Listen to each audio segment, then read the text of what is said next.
शिवा गुरु कैसे के फुलवा लोढ़े जा माला पाकी झापा की गे सिसिया फुलवा दिहे छिरिया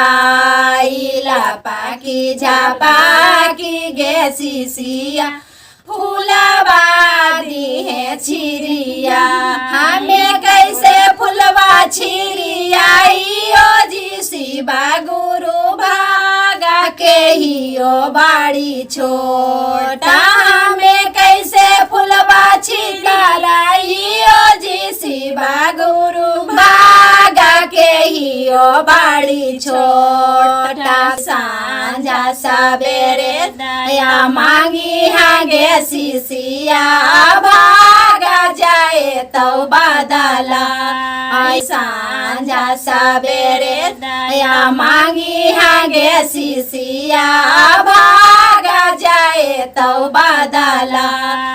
बगिया लगैलू एते दूर जी शिवा गुरु कैसे के फुलवा लोढ़े जामा बगिया लगैलू एते दूर जी शिवा गुरु कैसे के फुलवा लोढ़े जामाला पाकी झापा की गे सिसिया फुलवा दिहे छितारा एला पाकी झापा की गे सिसिया फुलवा दिहे छितारा आइले कैसे फुलवा छितारा यो जी शिवा गुरु भागा के हियो बाड़ी छोटा हमें कैसे फुलवा छितारा यो जी शिवा गुरु भागा के हियो बाड़ी छोटा सांझा सवेरे चर्चा करी है गे सिसिया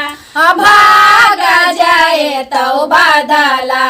आई बगिया लगैलू एते दूर जी शिवा गुरु कैसे के फुलवा लोढ़े जा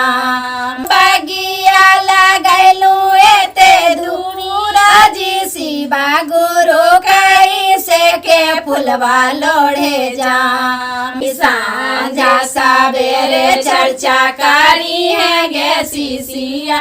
भागा जाए तो बादला आइला पाकी झापा की गे सिसिया फुलवा दिहे छिरिया आइला पाकी झापा की गे सिसिया फुलवा दिहे छिरिया आई हमें कैसे फुलवा छितारा यो जी शिवा गुरु भागा के हियो बाड़ी छोटा हमें कैसे फुलवा छितारा यो जी शिवा गुरु भागा के हियो बाड़ी छोटा सांझे सवेरे नमन करी है गे सिसिया भागा जाए तो बादला सांझा सवेरे नमन करी है गे सिसिया भागा जाए तो बादला सांझा सवेरे नमन करी है गे सिसिया भागा जाए तो बादला।